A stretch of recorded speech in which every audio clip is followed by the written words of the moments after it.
Olá, no mês de julho deste ano foi incendiada em São Paulo a estátua de Borba Gato. Ele que foi um bandeirante que liderou expedições de desbravamento no interior do Brasil, capturando e escravizando povos indígenas. No último dia 25, mais bem pertinho das comemorações do dia 7 de setembro, considerado o Dia da Independência, uma outra estátua também foi incendiada, a de Pedro Álvares Cabral, isso no Rio de Janeiro. Bom, para algumas pessoas, isso é um ato de vandalismo. Para outras, é um grito de protesto contra os heróis nacionais, que quase sempre representam os interesses da classe branca e também dos ricos. Para falar sobre essas questões, a gente recebe hoje aqui no Opinião Pernambuco, que vai, de uma forma geral, falar sobre os monumentos e símbolos nacionais, o Caesa Sobreira, que é professor de antropologia da Universidade Federal de Pernambuco, e também Bruno Kawai, que é professor do Departamento de História da Universidade Federal de Pernambuco. Bem, sejam bem-vindos ao programa.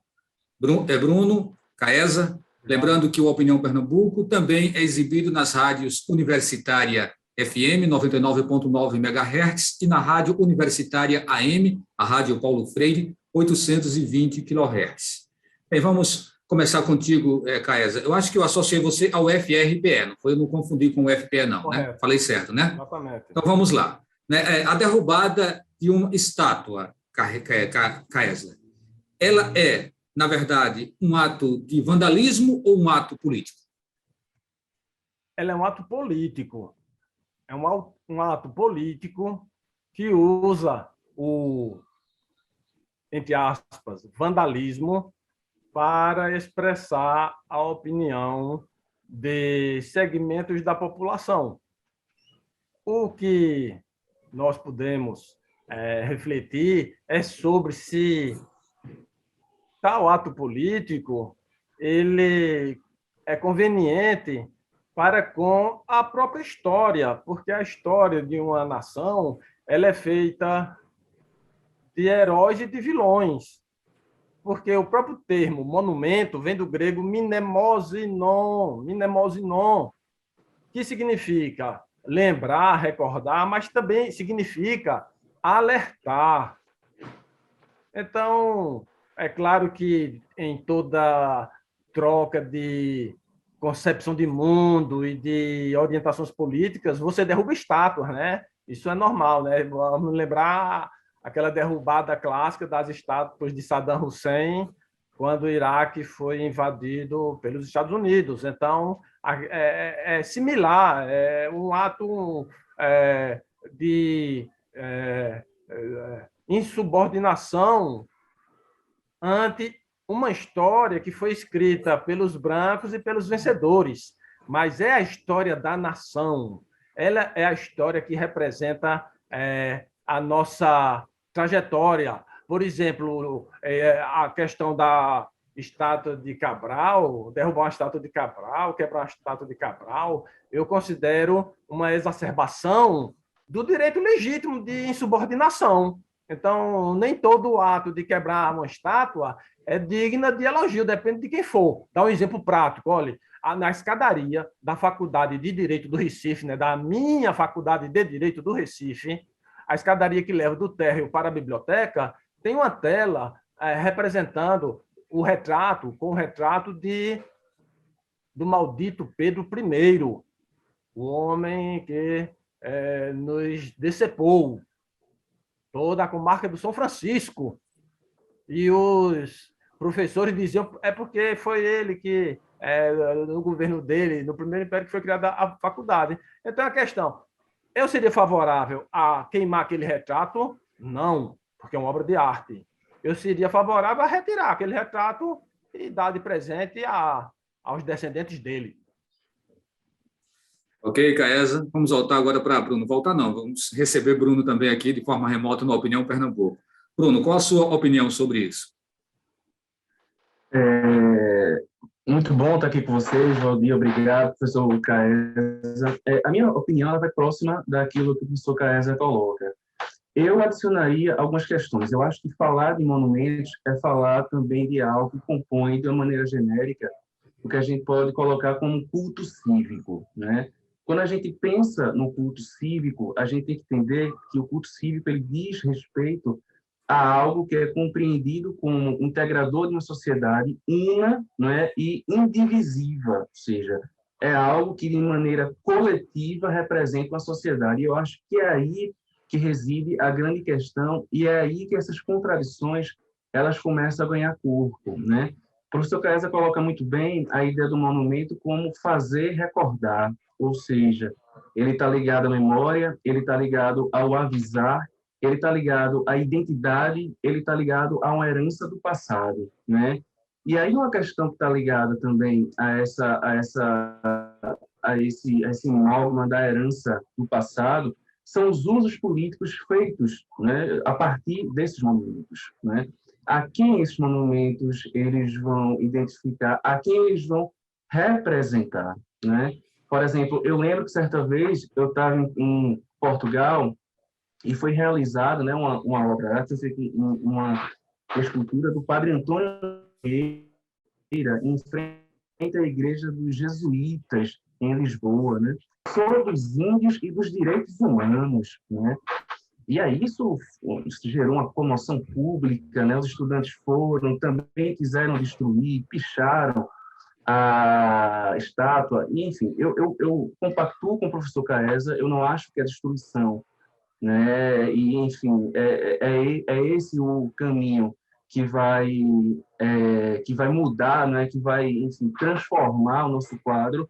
Eu acho que um caminho seria, talvez, usar aquele monumento, né, como um espaço de debate, um espaço de reflexão, talvez tirá-lo dali e colocá-lo em outro lugar, um museu, seja lá o que for, né, mas sair um pouco de uma leitura, de uma narrativa apologética do colonialismo, que é isso que a gente encontra agora com o Borba Gato, é isso que a gente encontra com o Pedro Álvares Cabral, é isso que a gente encontrou lá com o Antônio Vieira e com tantos outros. Se a gente leva em consideração essa coisa da apologia ao colonialismo, né, muito além do Borba Gato, há um verdadeiro culto do chamado homem bandeirante em São Paulo. A gente tem a Avenida Bandeirantes, a gente tem a emissora Bandeirantes, né? A gente tem inúmeros monumentos de bandeirantes. Então, a coisa vai muito além do que simplesmente derrubar o Borba Gato. Amanhã faz outro, enfim. A coisa vai muito além disso, né? A gente está quebrando pedra ali. Então, a ideia é trazer esse debate, trazer esse pluralismo de identidades também para essa coisa do monumento, da escultura, e como é que a gente pode instrumentalizar tudo isso. Então, eu acho que é por aí, ou seja, tornar esses espaços pedagógicos, né? Então, Caesa, o soerguimento de um monumento, ele pressupõe uma decisão. E aí, isso mesmo que o Bruno coloca, né, até que ponto essa decisão ela passa por uma discussão coletiva, ela passa por um consenso, ela busca um mínimo consenso na sociedade. A gente tem algumas estátuas aqui, a de Ariano Suassuna, a de Ascenso Ferreira, a dos poetas, né, de Chico Sainz, elas me parece que não existe nenhuma oposição, elas estão em sintonia com aquilo que realmente pensa a sociedade, mas às vezes elas vêm de forma impositiva, simplesmente elas aparecem e elas trazem esse simbolismo que é muitas vezes carregado de preconceito e de exploração. Eu acho que esse é o cerne dessa nossa discussão. Então, você ainda pode continuar um pouquinho falando sobre isso e depois a gente chama o intervalo.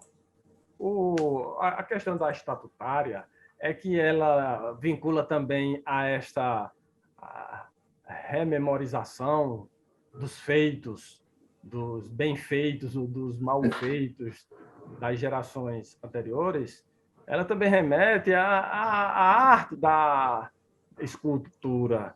Então, a própria arte escultórica romana,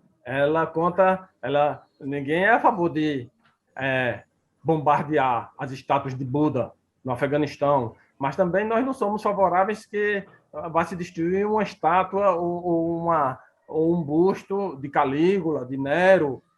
Pelo contrário, se existir, quando se descobre um novo exemplar escultórico de personalidades ainda que malignas, vai para museu. Então, acho que foi bem colocado a questão do Bruno. Se pode usar pedagogicamente aquele monumento, ou fazendo um monumento que representa, porque é questão de pluralidade. Os bandeirantes representam o espírito paulistano de desbravador. Então, muito paulistano, rico e pobre, incorporaram essa visão, que é a visão do dominador, é a visão do branco opressor, do caçador de índio, mas incorporou a natureza, ao arquétipo coletivo do paulistano. Então, representa alguma coisa para alguns paulistanos, ou para muitos paulistanos, ou paulistas. Mais do que paulistanos, para paulistas. Então, eu creio que, em função da pluralidade evocada por Bruno, eu creio que se deveria construir, quanto mais próximo, inclusive, possível, outras memórias escultóricas, evocando a grandeza de quem, dos heróis indígenas, dos heróis negros, enfim, a outra história que nos empenhamos hoje em resgatar, de forma que a rigor, destruição, exceto do ponto de vista simbólico, né, que a destruição leva à criação, tal, mas é do ponto de vista de uma estética artística, não é exatamente do ponto de vista de uma praxis política de se destruir as estátuas das pessoas que nós não admiramos, porque se fosse assim, só sobrariam talvez as estátuas dos poetas. Tá certo, Caesa. Nem as estátuas dos deuses, mesmo que colocasse estátua de Jesus Cristo ou de Maomé, ainda assim você teria lados opostos, né? Ou seja, grupos fazendo oposição e grupos endeusando essas estátuas. Mas veja, a gente faz agora um intervalo e a gente volta daqui a pouco falando sobre monumentos e símbolos nacionais.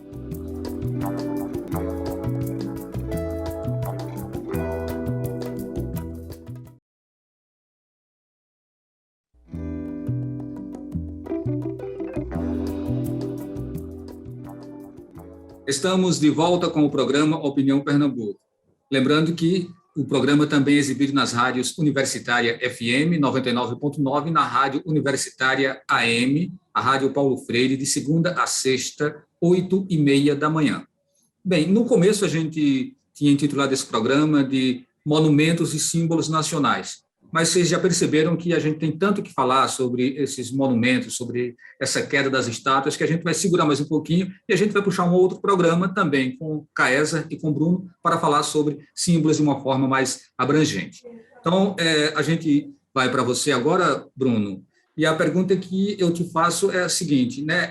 Até que ponto essas derrubadas de monumentos sejam derrubadas aqui no Brasil, na Bélgica, nos Estados Unidos, ou em países árabes, né, como o Caesa citou aí ali Saddam Hussein, até que ponto isso representa um apagamento da história?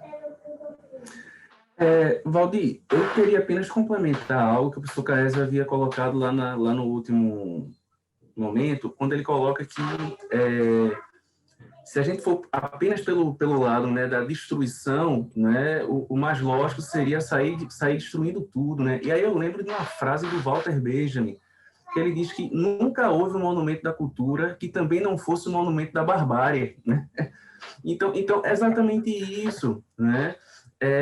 A quem representa, né? Então, veja bem, quando você pergunta será que a destruição é o apagamento da memória? Não, eu acho que não, né? Como eu já disse, eu não concordo que essa seja a via, mas eu também não acho que a destruição apague a memória. Pelo contrário, o que a gente viu agora foi um renascimento, não é, de uma busca por saber quem foi Borba Gato. Inclusive, eu vi alguns autores relativizando, não é, o Borba Gato. Ele é uma figura que fazia parte do seu tempo, mas ele não era perseguidor de índios, né? Então, assim, eu não sei se o fogo, de fato, ele vai pôr fim, né, ao que aquele personagem representa, ou, ao menos, o que foi inventado a respeito dele, né? Até porque todo monumento, todo símbolo, de uma maneira geral, é uma tradição, né? E uma tradição sempre é inventada, né? Não existe tradição que não seja inventada, né? Então, quando o professor Caesa coloca essa necessidade de dar um olhar múltiplo, né, a essas representações, eu acho que, sem dúvida, é esse o caminho, né? Não dá para a gente mais partir daquela lógica do culto cívico, o culto integrador, uma coisa estado-novista, né? Isso não existe. a gente precisa dar voz, né? E dar voz à pluralidade. Então, eu acho que o fogo em si, ele não é o caminho, não é mais adequado, e não é ele que vai apagar esse tipo de memória. Como eu disse, essa memória vai muito além da estátua, do material que foi produzido, né? Ela está no que a gente poderia chamar de um imaginário dominador, né? Então, não é destruindo Borba Gato que eu vou acabar com essa invenção de uma tradição bandeirante. Não é de jeito nenhum.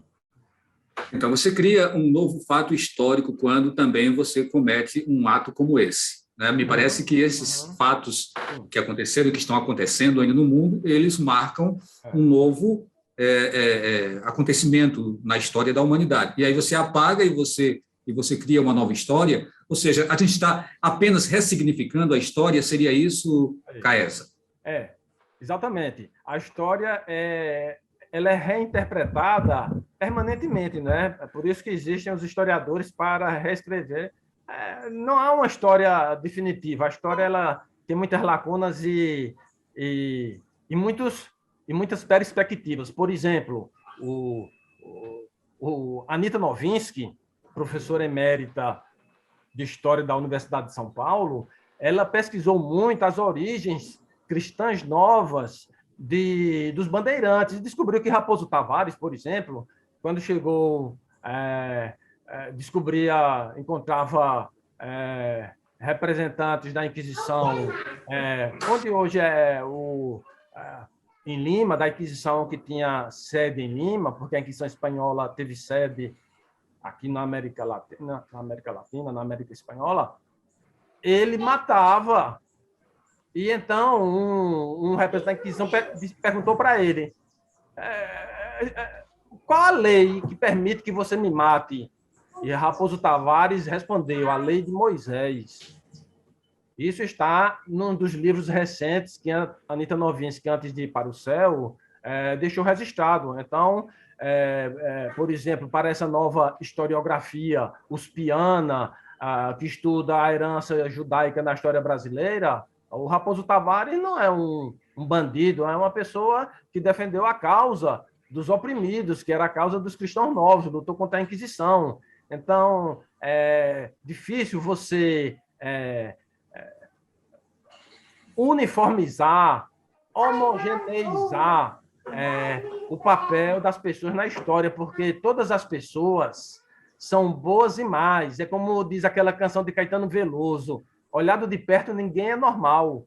Aí você vai erigir, por exemplo, quando a Espanha ergueu estátuas a Franco, grande parte da Espanha era franquista, por bem ou por mal, mas era franquista, tanto que o franquismo ele se estendeu através do PP até hoje. Então, por exemplo, na Praça Maior de Salamanca, quando chegava o aniversário de Franco, a prefeitura colocava um tapume no busto, na efígie do ditador Franco, para o pessoal não destruir. Mas agora retiraram. Então, é como você falou, Valdir, a retirada também é história, é um fato histórico, mas eu creio que para retirar tem que ser de um tirano, de uma pessoa que a população reconheceu imediatamente após a sua libertação que aquela pessoa não prestava. Não é assim muitos séculos depois, não. Eu acho o seguinte, que todo bandido tem o seu lado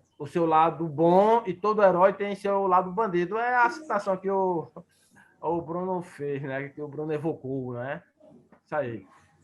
Bruno, nós devemos reivindicar um soerguimento, ainda que tardio, de estátuas que não ocuparam um lugar de destaque, de visibilidade, como os que foram ocupados por esses tais mártires ou tais heróis, né, que acabaram se espalhando o Brasil afora.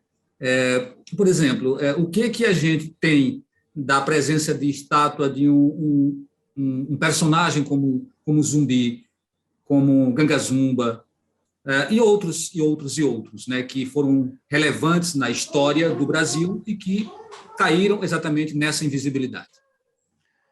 Valdir, essa questão é uma questão muito delicada, né? Eu acho que o professor Caesa, ele foi muito cirúrgico agora, quando ele aponta, né, usando também Caetano, né, a beleza, Caetano, certa vez, ele fala a delícia de ser a beleza ou a delícia de ser o que não é, né? Eu acho assim que muitas vezes um grande problema é olhar para esses personagens históricos, né, a partir de arquétipos pré-definidos ou a partir de uma leitura política contemporânea, né? Você me lança uma questão agora que é muito delicada, né? Por exemplo, o zumbi, o gangazumba, né? É muito comum que o nosso olhar, o olhar lançado a esses personagens, seja um olhar que muitas vezes ele é traçado a partir de uma leitura política e ideológica contemporânea, muitas vezes apresentando esses personagens de um discurso, por exemplo, marxista ou de luta de classes, né? Então, o que eu acho é que, sim, a gente precisa dar visibilidade a esses personagens pelo que eles representaram, mas é também necessário colocar esses personagens, né, no tempo, né? História é um jargão nosso, né, que a história é filha do tempo, né? Hegel disse isso, o Febvre disse isso, enfim. O que eu acho que o que seria mais importante, o que eu julgo que é fundamental, é entender que esses personagens, eles também agenciaram as suas sobrevivências, eles também dialogaram, negociaram com aqueles poderes constituídos, e em algumas situações, essas negociatas talvez elas soem para a nossa leitura contemporânea de uma maneira que talvez a gente julgue que não seria a mais adequada. Então, assim, Valdir, eu não acho que a única saída é apenas colocar a estátua, dar visibilidade. Mas é também...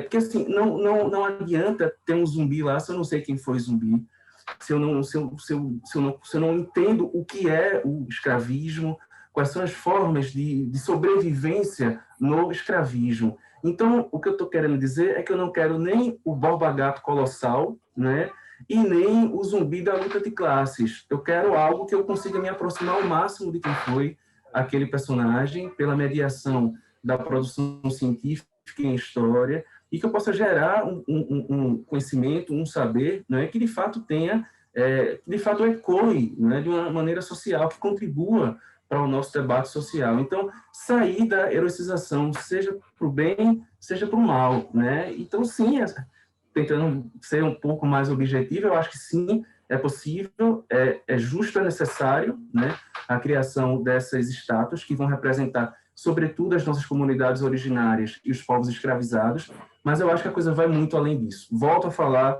do lugar da intervenção pedagógica. Eu acho que ela é o caminho.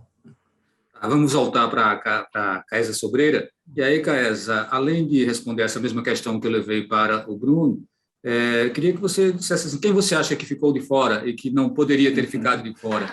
A gente fala muitas vezes, né, que Pernambuco ele foi tão excluído nos livros que são distribuídos em nível nacional, apesar de toda a sua contribuição para a história do Brasil, né? Então, assim, quem você acha que deveria ter sido mais destacado e que ficou de fora?